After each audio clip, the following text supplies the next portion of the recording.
Welcome back to part 3. This will be very short. We're just going to talk a little bit about how do we collect marketing data and how do we get the information. Really, there's two ways. There's primary data and there's secondary data. Primary data is straight from the proverbial horse's mouth.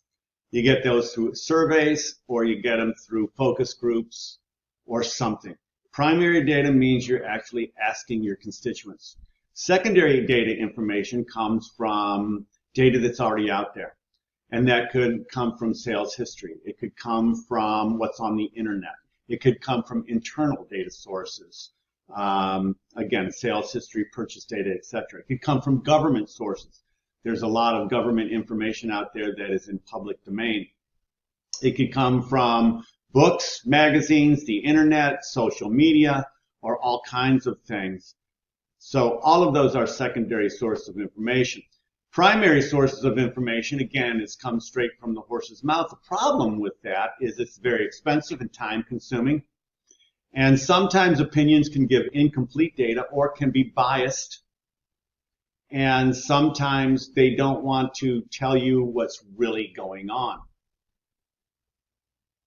Some of the advantages, obviously, is the data is more rich. The disadvantages can be, again, bias, opinions, or something like that. And is the data trustworthy?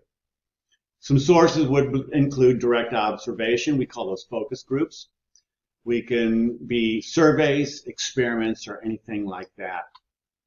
So how do we overcome the problems in data collection? Well, one problem is incomplete information. Again, we've got to understand what are we trying to find out, what are the problems we're trying to solve. Therefore, we can pinpoint the information better.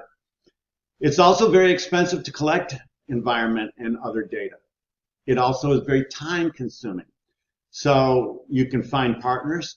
Again, in the introduction, as I said, most of the primary data came from a research firm, and they got it from either online information or they got it from focus groups or something like that.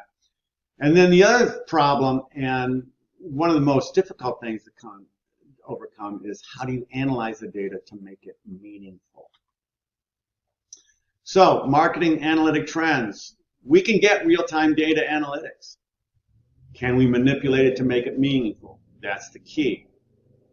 There is a rise in CRM. We're going to talk about CRM later on in the course, but there is a rise in CRM.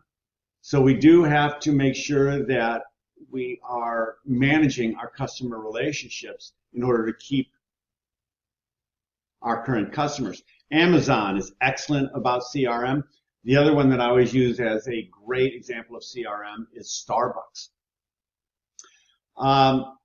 We can use AI and embrace AI, which most of us do. And we can also automate the process to ensure that when we get the data, it's going into the proper buckets. That concludes Chapter 3. I hope you enjoyed it, but more importantly, I hope you learned something. We'll talk to you next chapter.